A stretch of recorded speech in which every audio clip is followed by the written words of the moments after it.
Oh, and Alyssa says, hi, Dale, love your TV. So, Lee, we're so excited and happy to have you. If you could tell us a little about yourself and kind of like what you want to do with Citrus County Sheriff's. All my fingers are crossed. Right, sure. Hello, everyone. Thank you for having me. I appreciate it. It's always nice to get a chance to talk to people, no matter what the mode. A little bit about myself. I'm a native Floridian. I've lived here in Citrus County for 32 years. I have 30 years of law enforcement experience, of which 9.5 was as a United States Air Force security policeman. 21 years of that was as a civilian law enforcement officer right here in Citrus County.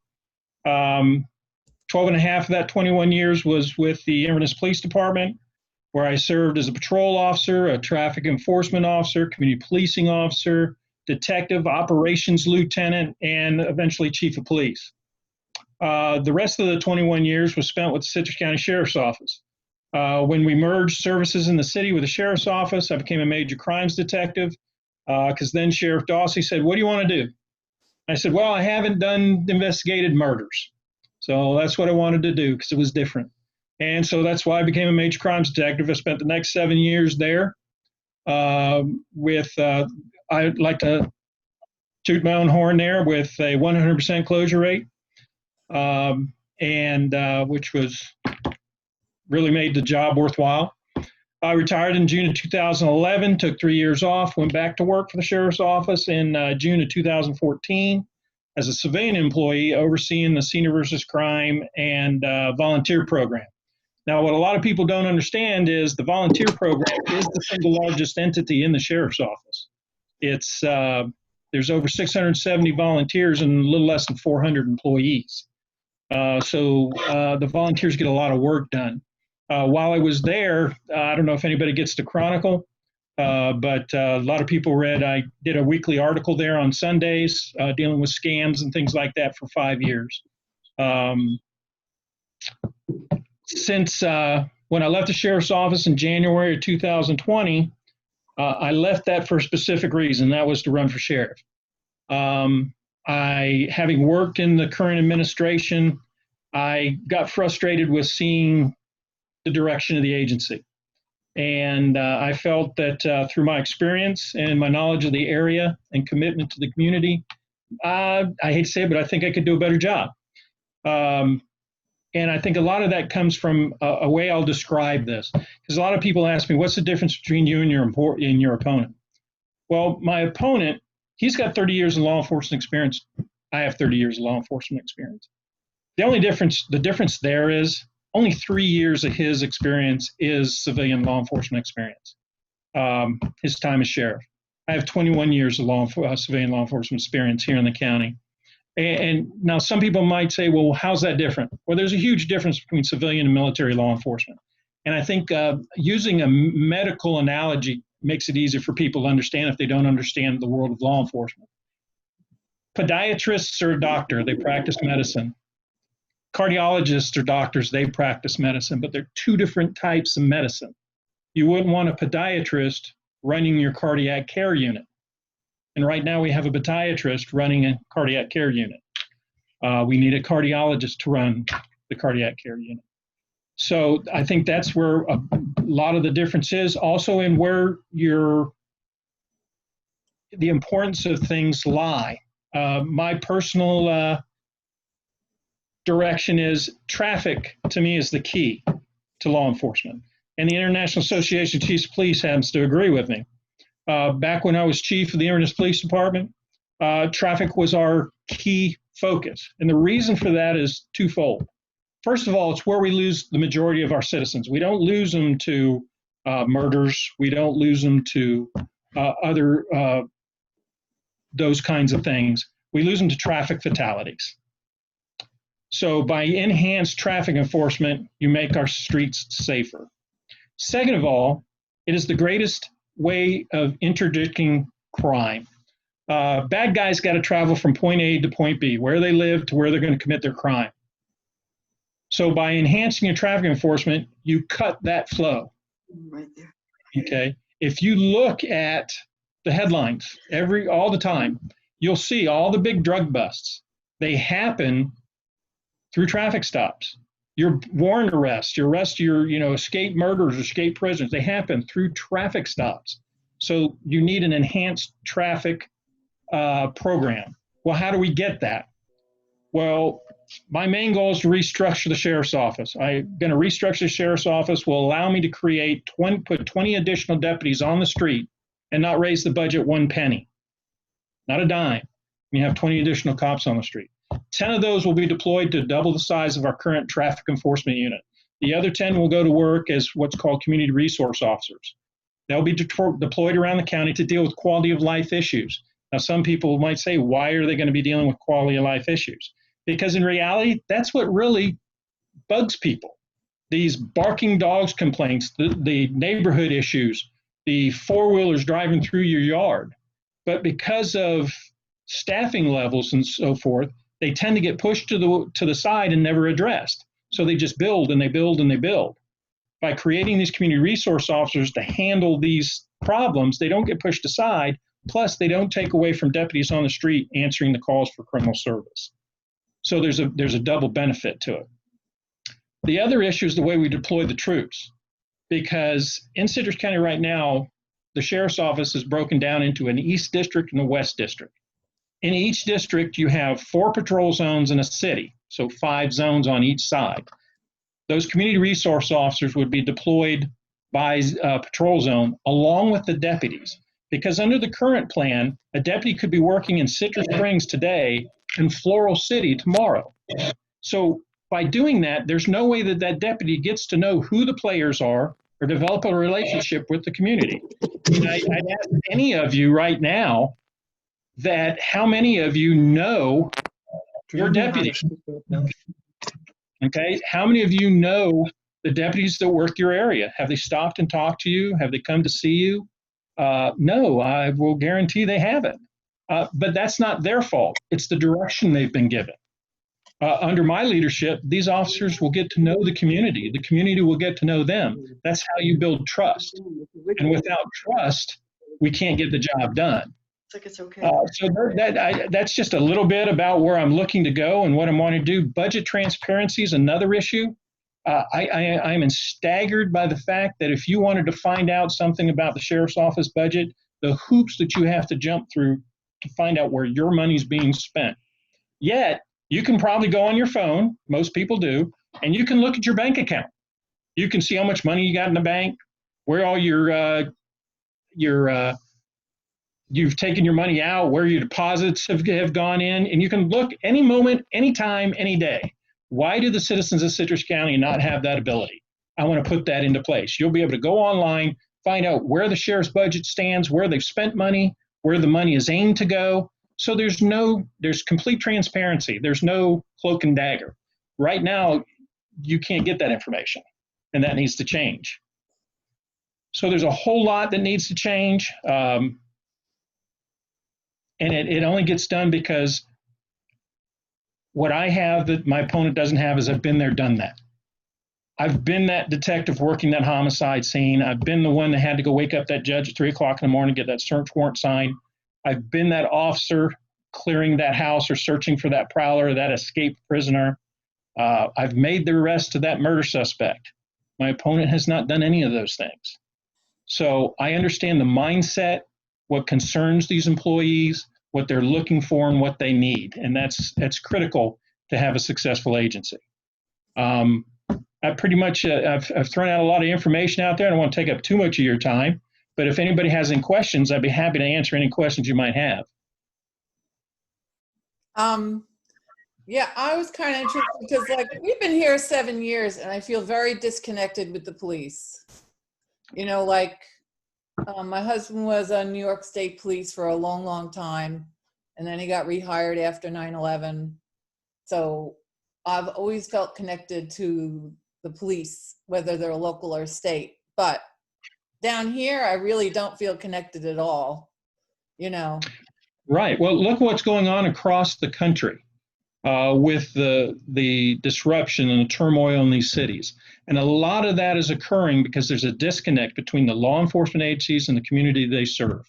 I quite frequently use an explanation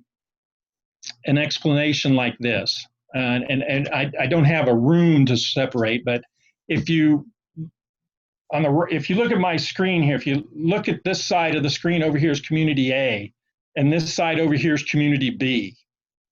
If in community A, your patrol officers interact with the community, they stop by when they see Martha out trimming her roses or Bill's out there barbecuing, and they just have a conversation. They get to know each other to develop a relationship. Right. Over here in this side, that doesn't take place. These officers just drive right on by, people wave at them, they ignore them, they don't get out and interact. Well, over here, we get a house broken into, but they don't get upset. Well, let me back up. We get a house broken over here. The neighbor gets broken into. We end up with 3 houses over here getting broken into. They don't get upset because they know the deputies work in their neighborhood. They know they're out there doing the job. If it could have been stopped, they would have stopped it because they've built a relationship. Over here, you have one burglary. These people get upset. This neighbor tells this neighbor, and they're upset because the cops are never doing what they're supposed to be doing. That's why their house got burglarized. Right. So it's simply because there's no relationship that a lot of these problems are developed.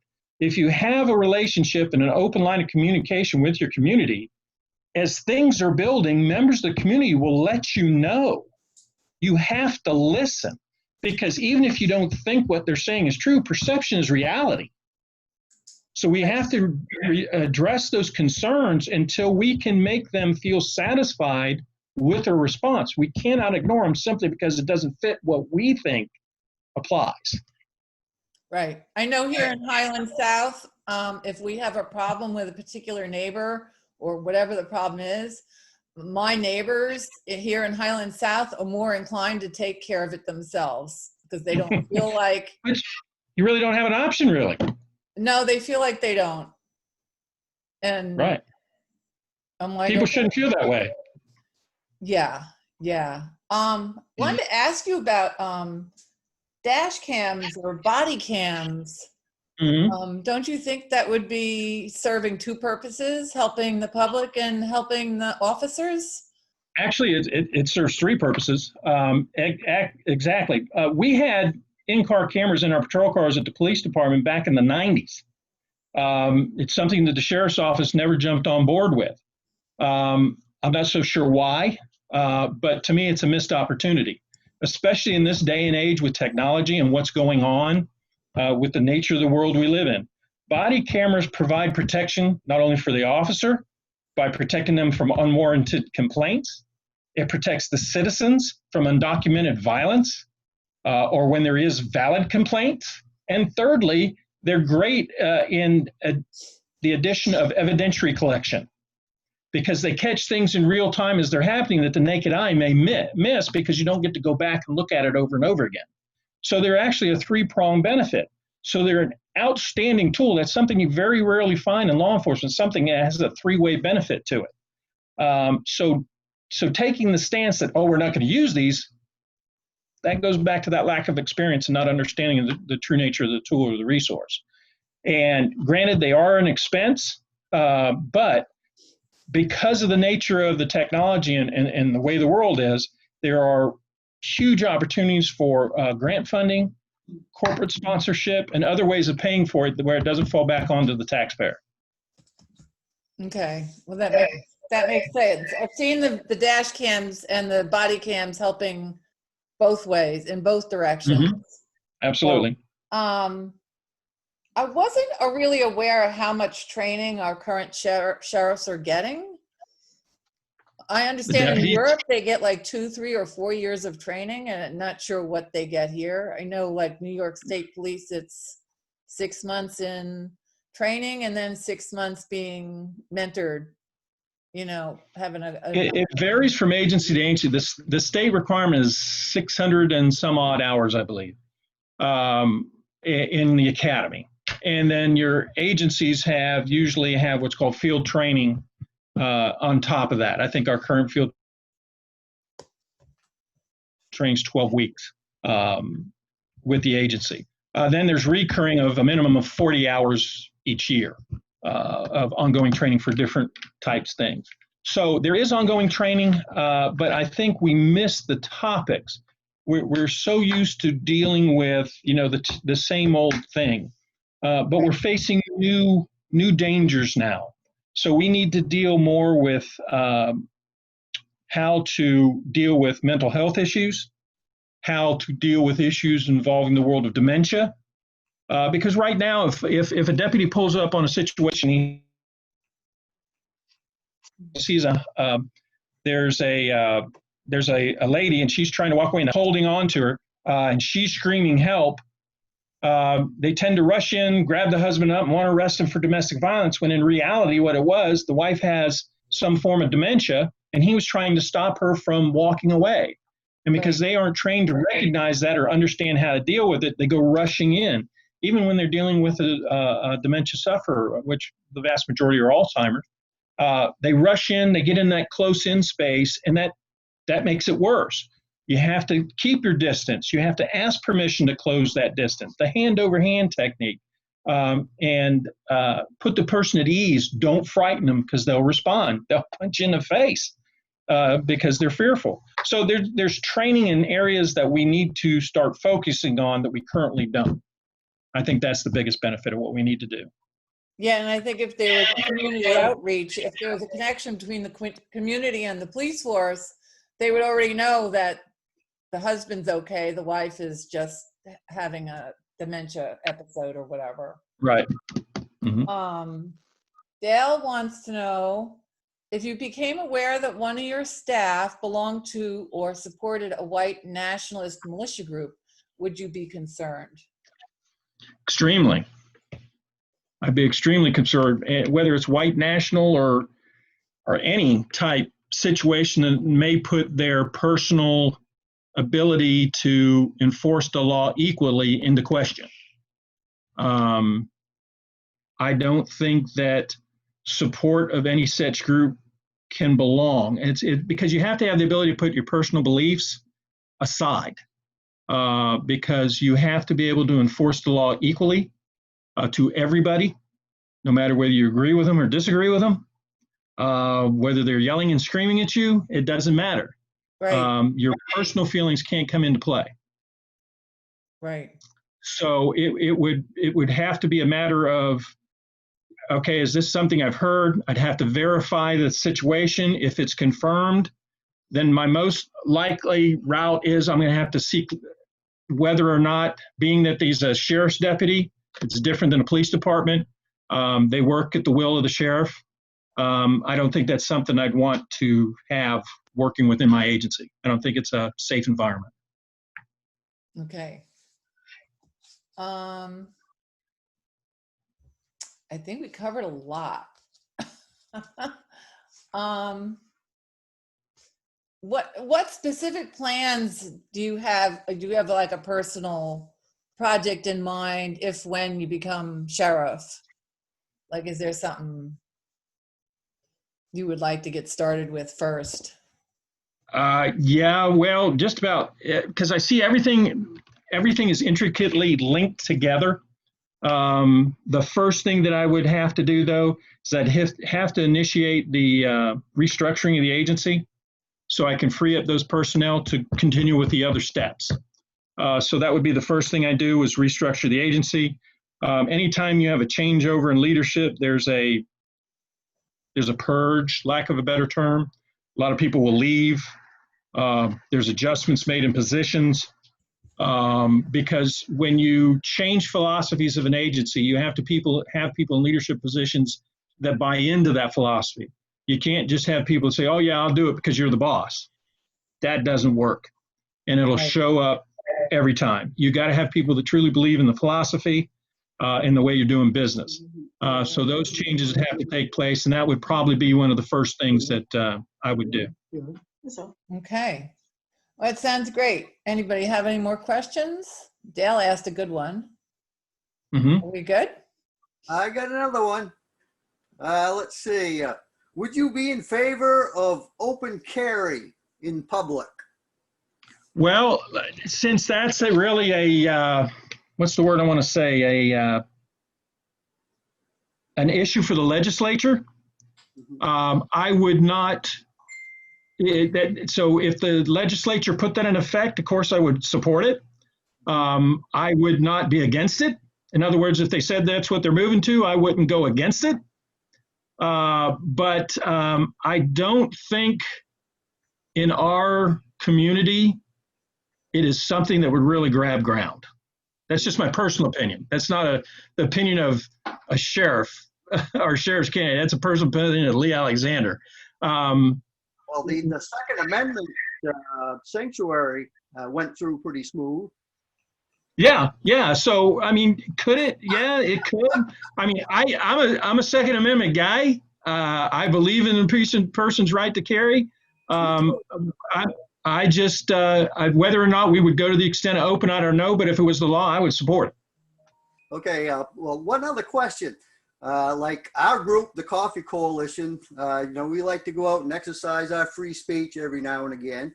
And I'm telling you, it would be intimidating if people showed up, with long arms, Sure. Yeah, absolutely.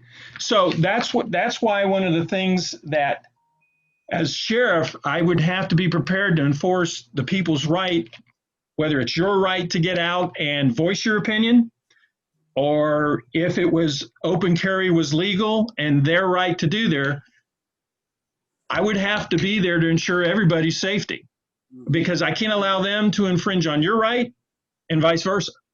You got to find that balance. If it's the law, it's the law. Personal feeling gets pushed aside. I would like to see you fight against it if it ever comes up. What's that? I would like to see you fight against it if it ever comes up. On the open carry? Well, see, Yeah. there again, we're talking whether it's personal opinion or the law. If our community goes, we don't want this, as sheriff, that's the position I will take, even if I think it's okay. You see where I'm going with that? Sure. Because my personal opinion doesn't come into play in this. I have to go with what the people tell me they want. Okay. Alyssa wants to know, would you push to have Citrus take over the county jail or let it continue to be run privately? Why or why not? Well, I'm going to have to answer that in this way. Being that I'm not really up to date on what the current expenditures are. I have looked into a study in which they used the Citrus County Jail as part of the study. The problem that you have when governments compare private to government control is certain expenses get left out of the consideration, so you don't get a true picture of what's cost effective and what isn't. Most government entities will maintain control of a jail even if they could save, as long as their savings would be 7% or less by privatizing. Usually, if it's more than 7%, they'll consider changing over to a private entity. When it comes to law enforcement, though, or the turning over the jail to a private corporation, I had a problem when they did it to begin with. Because I didn't I have a hard time profiteering from such things. So again, I would think that I would not shy away from taking control of the jail back. In fact, I actually have an individual who used to run a jail here in the state that has, as a major, has come and asked me, hey, take the jail back, I'll run it for you. But again, that's the thing is, right now, this is what's in place. But if it would create a savings to the citizens, especially a savings, I would be all for that change and would not shy away from taking over, just like I wouldn't shy away from taking back fire or maintaining EM. Interesting. Do you think it's better if it's run by the government versus somebody who's profiting from it? No, that's why I was saying, that's why I had a problem when they changed it the first place. I have a problem where somebody is profiting from somebody's incarceration.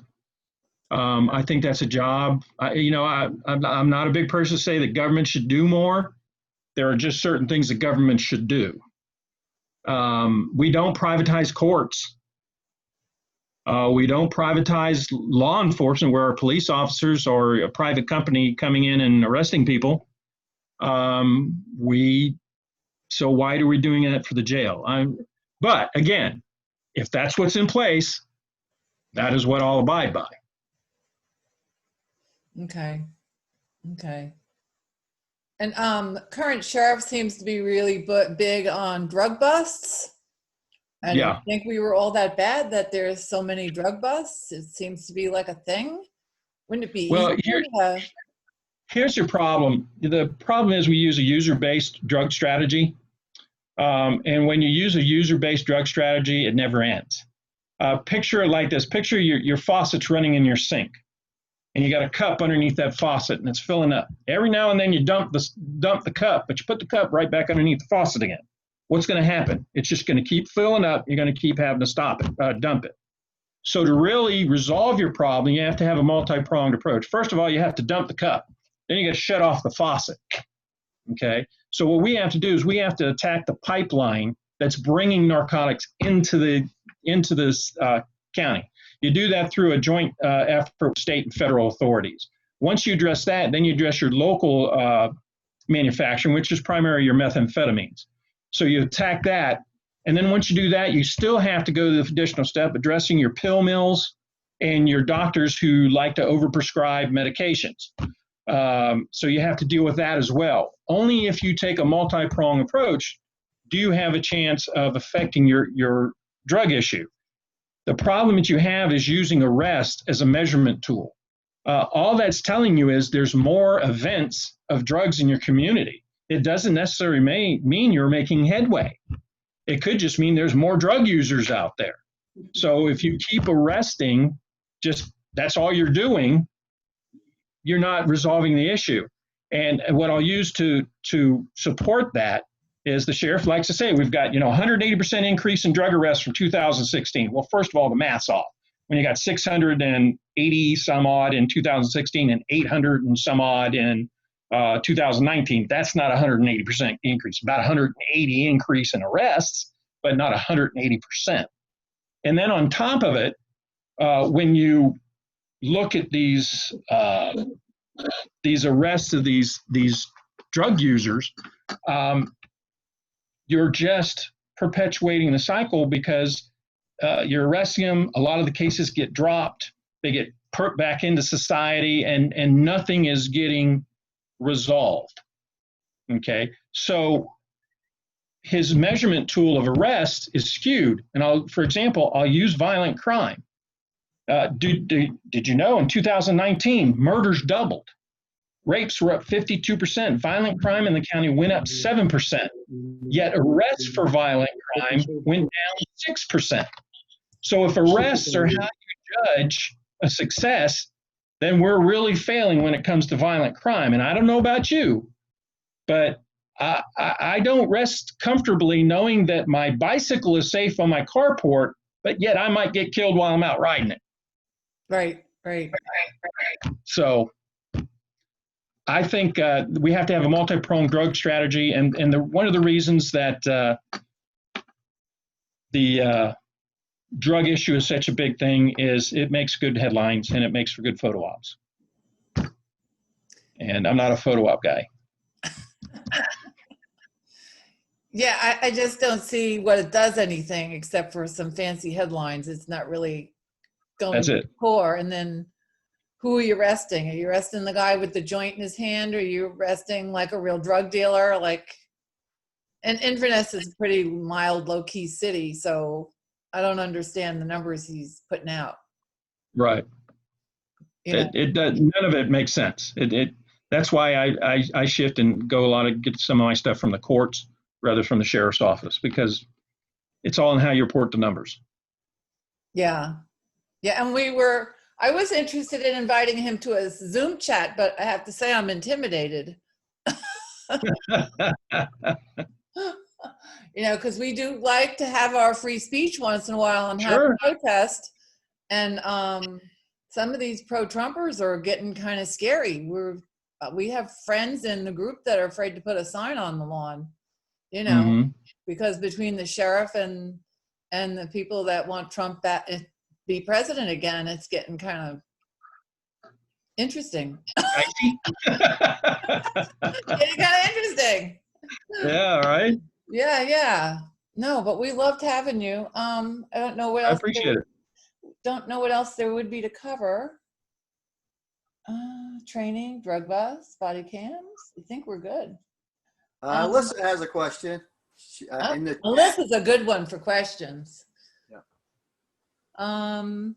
How well does the sheriff's office coordinate with social workers with respect to both mental illness and drug use? What, if any, improvements should be made? That's actually interesting because I got that very same question in the DEC Zoom chat that I just had.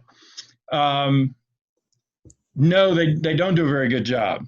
And it goes back to, I look at a multi-pronged, and I hate keep using the term multi-pronged, but that's just the way it is.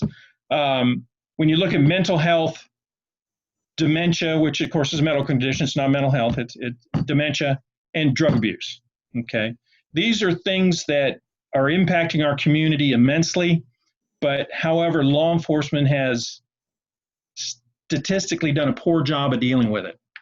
My intent is to formulate a mental health dementia coalition that would address, and entities like Coping with Dementia, Alzheimer's Family Organization, NAMI, different organizations like that to come together to create a resource database for the sheriff's office and to provide training to the personnel so they're better prepared to deal with things. The question I got in the last meeting was, you know, if a deputy comes across this guy, he's walking down the street, he's naked, he's obviously having an issue with, he's been on drugs or something of that nature.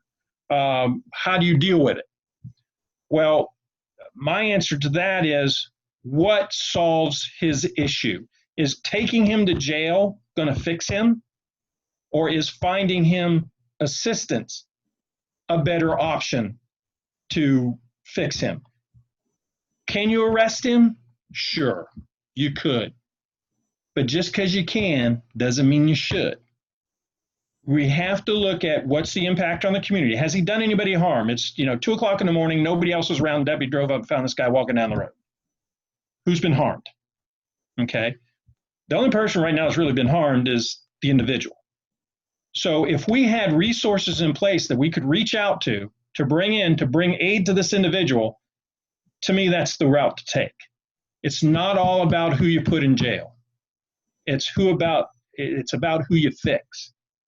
And in law enforcement, we're in a great position to come across a wide variety of individuals who don't need just law enforcement, intervention. They need some sort of other intervention. And we must be, full service. We can't be just about criminal issues. You are unmuted by host. Okay. It sounds good, Lee. I'm just like, can't wait for all this to be behind us. Oh, that makes two of us.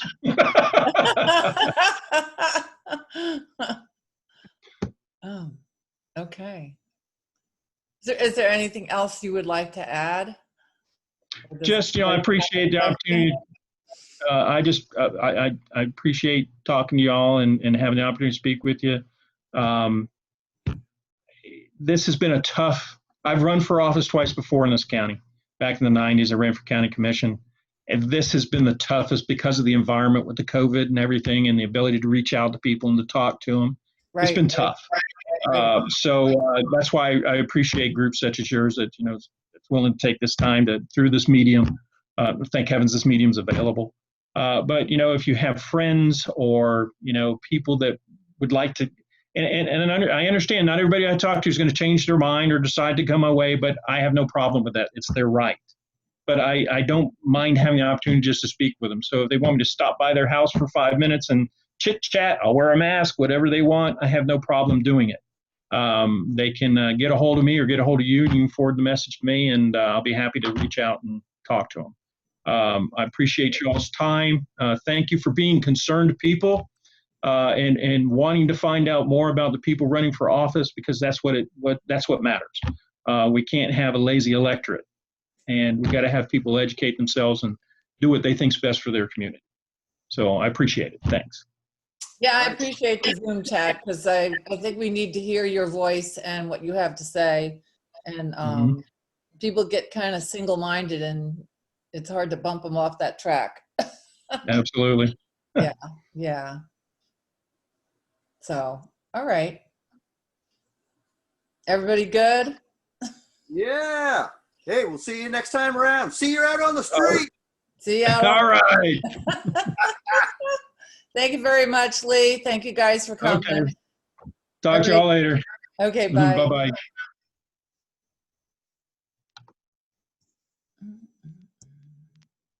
Ooh, how do I?